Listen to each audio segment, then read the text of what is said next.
मैं विकास कुमार काका Stewart channel में आपका स्वागत करता हूं और आज हम पढ़ेंगे विश्व के प्रमुख द्वीप और उनका क्रम, यानी घटते क्रम में उन्हें देखेंगे। प्रमुख सबसे अधिक जनसंख्या वाला द्वीप देखेंगे, सबसे बड़ा आर्चीपिलागो यानी कि सबसे बड़ा जनसंख्या यानी सबसे अधिक जनसंख्या वाला द्वीप, सबसे बड़ा द्वीप या दुनिया के सबसे अधिक द्वीपों के समूह को देखेंगे और उसी के साथ कुछ स्थानों के भौगोलिक उपनामों को जानेंगे। उसके बाद हम इसके आगे शहरों और स्थानों के यानी शहरों और देशों के प्राचीन नामों के बारे में जानेंगे। तो अभी हम इस पे लिखा हुआ है खाली प्रमुख द्वीप, उनका क्रम, जनसंख्या किस द्वीप पे सबसे अधिक है और सबसे बड़ा आर्चीपिलागो यानी द्वीपों का समूह कौन सा है और स्थानों के यानी कुछ स्थानों के भौगोलिक उपनामों को जानेंगे। उसके आगे फिर देखेंगे। तो आइए देखते हैं। सबसे पहले प्रमुख द्वीप।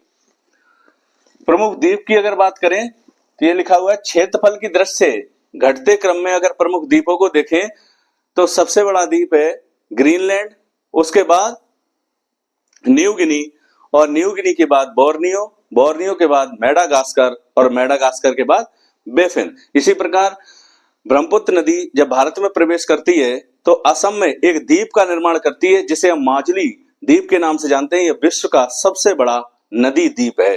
यह विश्व का क्या है? सबसे बड़ा नदी द्वीप। और नदी द्वीप बनता कैसे? नदी अपने मार्ग में बहते हुए दो धाराओं में बट जाती है, दो धाराओं में बट के फिर वो एक धारा में फिर से आगे बहती है।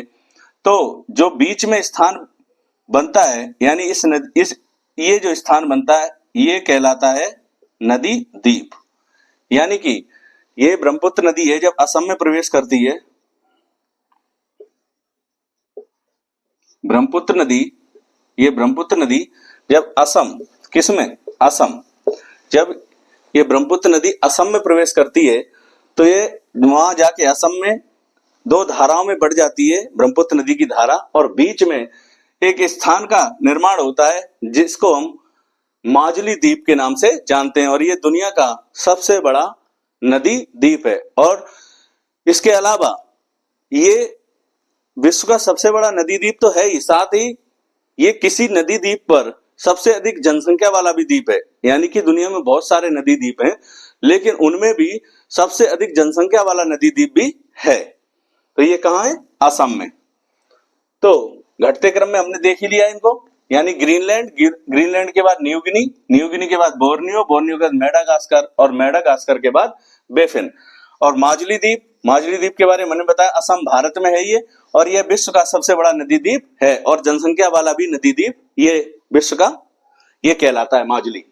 इसके बाद आएंगे हम जावा, यानी इंडोनेशिया का ही एक द्वीप है ये विश्व का सबसे ज्यादा जनसंख्या वाला द्वीप है। अगर द्वीप और नदी द्वीप दोनों में अंतर है, नदी द्वीप है वो नदी के अंदर बनेगा और द्वीप का मतलब होता है जब कोई भूखंड यानी कोई भूखंड है, ये क्षेत्र जो है ये चारों तरफ से समुद्र से घिरा हो, चारों तरफ से क्या हो? समुद्र से, चारों तरफ से पानी होना चाहिए। क्या होना चाहिए? पानी, चारों तरफ जब पानी से घिरा होगा और बीच की जो भूमि होगी उसे हम द्वीप कहलाता है। वो क्या कहलाता है? द्वीप। अब इन द्वीपों में Greenland, New Guinea, Borneo, Madagascar, ये तो क्षेत्रफल के हिसाब से इनका घटता क्रम है और ये जनसंख्या के हिसाब से सबसे बड़ा द्वीप अगर पूछा जाए तो सबसे बड़ा जनसंख्या के हिसाब से द्वीप कौन सा है? सबसे बड़ा जनसंख्या के हिसाब से द्वीप है आपका जावा, जो किसके अंतर्गत आता है? इंडोनेशिया द्वीप समूह के अंतर्गत। इंडोनेशिया का अगर पुराना नाम प्राचीन पूछा जाए तो डच ईस्ट इंडीज इसका नाम था पुराना, जिसको आज हम इंडोनेशिया के नाम से जानते हैं। अब इंडोनेशिया जो है ये विश्व का सबसे बड़ा द्वीपों का समूह यानी कि आर्चीपिलागो। अगर आपसे ये पूछा जाए कि दुनिया में सबसे अधिक द्वीपों का सबसे बड़ा द्वीप समूह कहाँ है तो वो इंडोनेशिया है। विश्व का सबसे बड़ा द्वीप समूह कौन सा है? विश्व का सबसे बड़ा द्वीप समूह इंडोनेशिया है। ये कहाँ है? भारत के दक्षिण पूर्वी, यानी ये इंडोनेशिया जो है भारत का दक्षिण पूर्वी देश है। जावा, सुमात्रा, बाली, ये सारे इसी के द्वीप इसी के अंतर्गत आते हैं। मलाया, अब हम देखेंगे विश्व के प्रमुख स्थान और उनके भौगोलिक उपनाम। अब देखते हैं।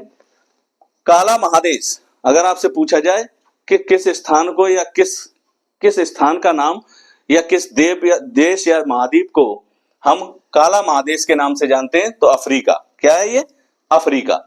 उसके बाद हाथियों का देश, हाथियों का देश किसे कहते हैं? लाओस को। अगर आपसे पूछ ले हाथियों का देश तो लाओस, और सफेद हाथियों का देश तो थाईलैंड। सफेद हाथियों का देश पूछेगा तो थाईलैंड, और खाली हाथियों का देश तो लाओस।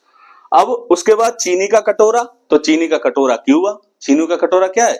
क्यूबा। चीनी का कटोरा क्या है? क्यूबा।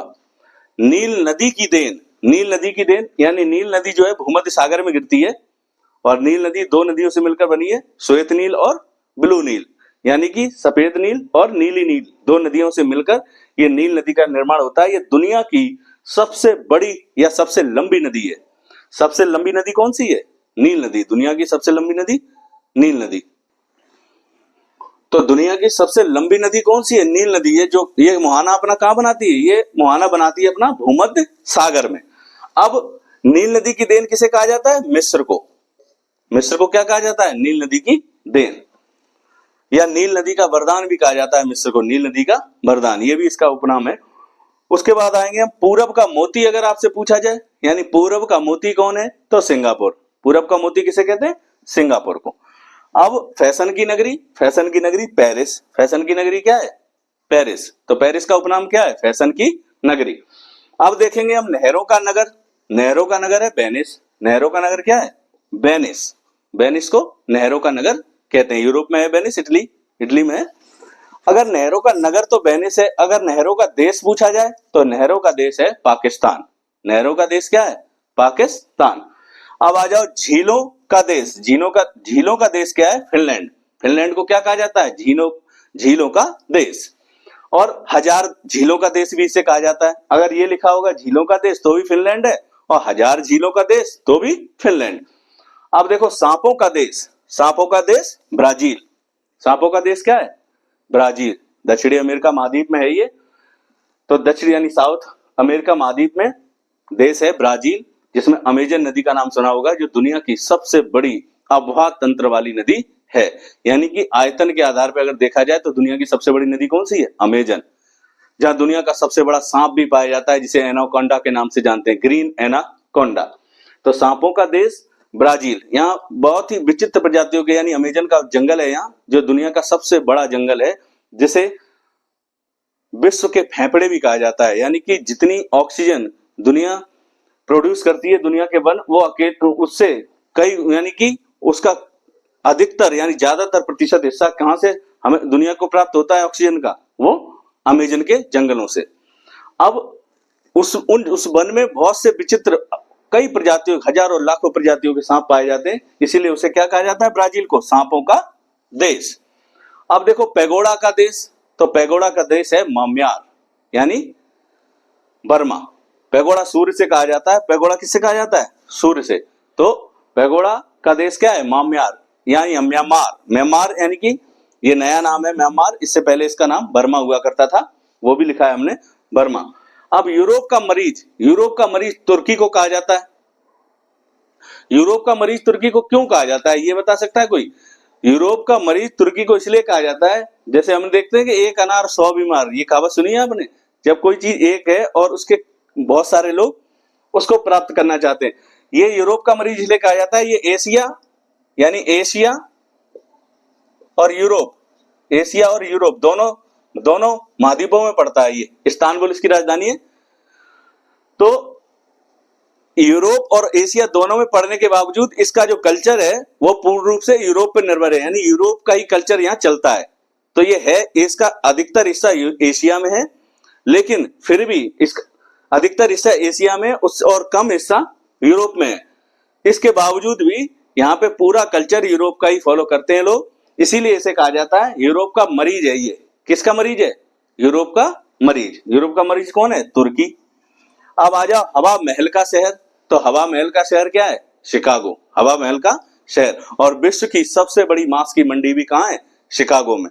और आपने सुना होगा एक विश्व धर्म संसद हुई थी एक बार, जिसको 1893 में हुई थी, जहां स्वामी विवेकानंद ने भारत का प्रतिनिधित्व किया था और भारत को विश्व गुरु की उपाधि उन्होंने दिलवाई थी।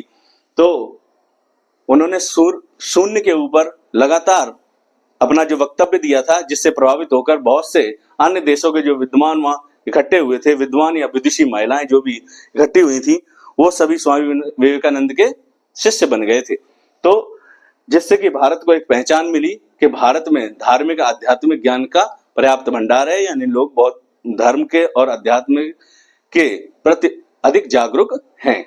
तो हवा महल का शहर हमने देखा शिकागो। शिकागो विश्व की सबसे बड़ी मांस की मंडी भी है, अफ्रीका का एक शहर है। अब हवा महल का शहर तो शिकागो है, और हवा महल कहाँ है अगर ये आपसे पूछा जाए तो हवा महल कहाँ है? जयपुर में। अब हम इसके अगले वीडियो में देखेंगे देशों के और शहरों के प्राचीन नामों के बारे में। अगर आपको ये वीडियो अच्छा लगा तो लाइक करें, सब्सक्राइब करें चैनल को।